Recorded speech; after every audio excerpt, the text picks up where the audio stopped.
The logic is that you are just showing it. It's like a sexual turn on, where you watch people doing dangerous things and it's not you, it's just on the screen, but you get a certain pleasure out of it.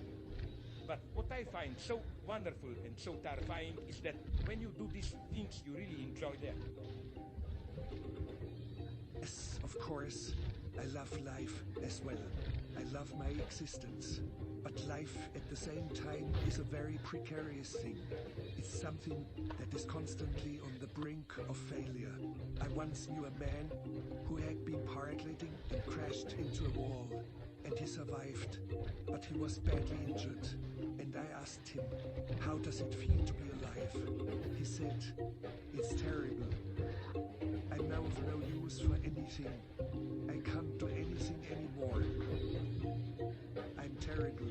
I asked him, what do you mean by terrible? And he said, you know what I mean. That's what's so terrible. You're here, and in the next moment you have to go, and there's no return. And yet we are all doing it. Even if we deny it, even if we pretend we're not doing it. We are all riding along a mountain on a motorcycle, but we always deny it and say, no, no, no, that's not me. And yet, as soon as you open your eyes, you discover you're doing it. I wouldn't say that I'm afraid of that. I think that everything is ahead of us. The most courageous thing is to fight for your life. And here I agree with you. If you risk your life for a cause, it's not courage because you're already doing it. It's a compulsion that you can't avoid. The true question would be this. Let's say you're in an elevator and the elevator is falling fast. And then I use very strong feelings, but they don't jump out to formulate. That's a big question. How most people tell myself, but me, there is no temptation. Sometimes I feel like jumping, so I try to avoid this. And I think it is our common perception. Meaning it would be a sort of suicide attempt. I mean, it's not that I would jump, but the idea is that even if I didn't jump, I would never relate that this desire for freedom from a different life. So I think, yes, indeed, there would be this temptation. In that case, it would be a symbolic death. It would not be a physical suicide attempt or something like that. Obviously, if you stand in a situation where it is clearly too late to act, and at the same time you have a clear chance of escape, and yet you will not take it, in that case, I don't see how it could be suicide. It would be a symbolic death. Yes, I think I would jump. I don't want to get into it. I know where we are now because it's part of the same idea. That is that the courage to die for a cause is not the ultimate act of courage. Ultimate act of courage to truly risk your life. Yes, but of course I know where you come from because as you said, it's a kind of self-analog. You are doing something symbolic, but it's something you have to do. Said that for 1,000 times, but I never articulated it. I could certainly do it if I had to. Yes, I would even do it in such a case. I don't know what to do. The moment comes when I have to take the step. I don't know what I will do. I think, yes, it's easier to be here. Yes, I would say my own life, but I don't know what I will be like afterwards. Don't know what I would be like afterwards. Neither. But the decision and how you consider with yourself. If you make the decision to jump, let's say the situation is not get you further anyway, and there's no then actually Come to steal your guitar. as long as you later. I can clap a lot. Oh, so I was finger picking your guitar, and Julie's like, "You just threw something off." I woke up like, "That is a breakfast today." I think it was from when Zelda was playing your guitar and like eating it one day. She dropped the potato like behind the strings next to the bridge. Although I'm not sure my guitar knows what to do with competent finger picking. I mean, it is.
Ain't no bullshit. Especially I'm doing them fast, so you don't do much of a break. Maybe you noticed. In that case, it would be clear to me, clear and strong. Let's try to do it fast at first. People are out of the game. There are always ways out.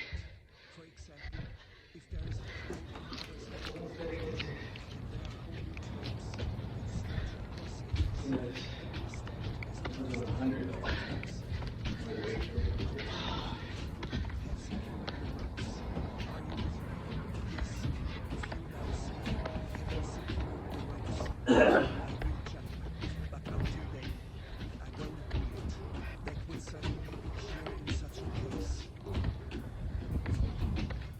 Okay, let's move to another topic.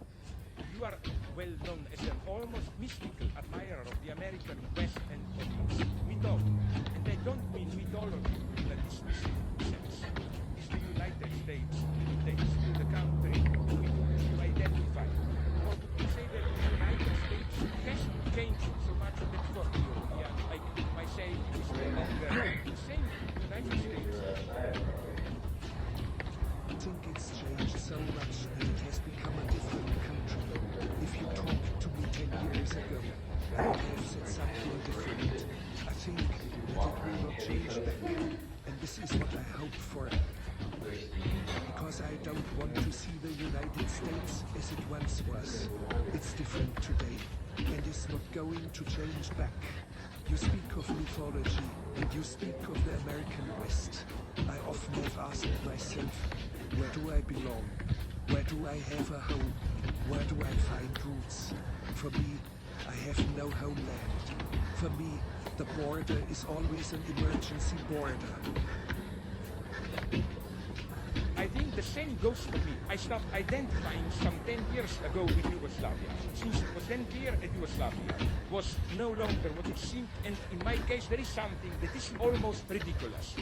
When I visit Slovenia now, people always find it amusing to see Slovenes who speak Slovene with a sort of Croatian accent when they visit Croatia, and vice versa. For us, this is a big problem. We cannot identify with our own country any longer. Like you, I always move along the borders. My home is always a foreign country. It's why we can identify with each other. But you have to be careful, because I don't speak Slovene or Croatian. But I understand your situation perfectly well. Yes, I identify with you. I have no homeland either. Of course, there are certain places on Earth I would prefer to others. But I wouldn't say that one is any more my homeland than the others. I think this is maybe the only fundamental ideology that both you and I share. I don't feel any particular love for any one nation more than for others. Yes, I think we are similar in this. Ideology is inevitable. I think it's very human to have ideologies. But I've managed so far not to be trapped in any one ideology, and I fight them as much as I can by saying, I don't buy that ideology. It's not a question of choice. I don't want to buy this ideology or that ideology. And yes, I have a deep love for Germany, and I have a deep love for Bavaria, where I come from. And these are not abstract loves. They are very concrete.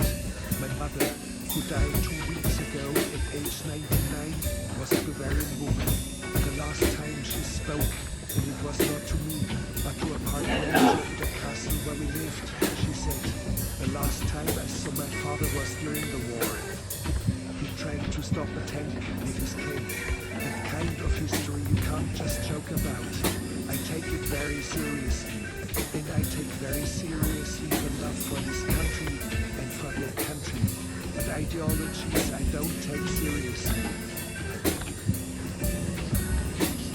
But I think that this is why we can nonetheless get along. I also don't take ideology seriously. If someone asks me what is my ideology, I would have to record that I have no ideology at all.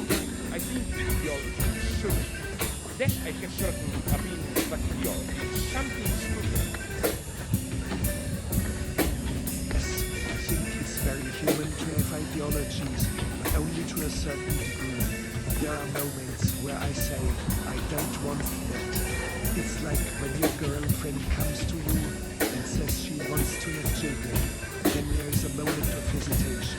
When you say, no, I don't want that. And this has happened to me many times in my life with girlfriends who wanted to have children. We parted ways because I didn't want any more than they did. That's an example of when I say, I don't want an ideology. But the love for this country, for that country I take very seriously. That's the big problem with me. I have very strong feelings, but they don't know how to formulate them without instead myself political, ideological. So I try to avoid this, and I think it is our common perception that we cannot take any ideology seriously. Sometimes people ask, are you an American? No, I am not. I think that if I became an American, I would be embarrassed because I don't even want to be fully a Slovenian or a European. What does it mean to be an American? You don't know. Sometimes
Yes. Thank you.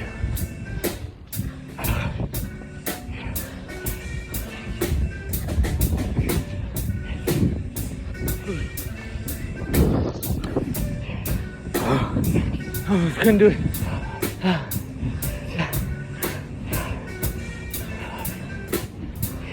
Come on. Come on.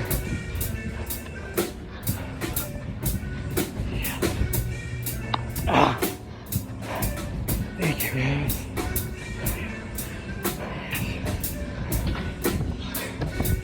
Thank you.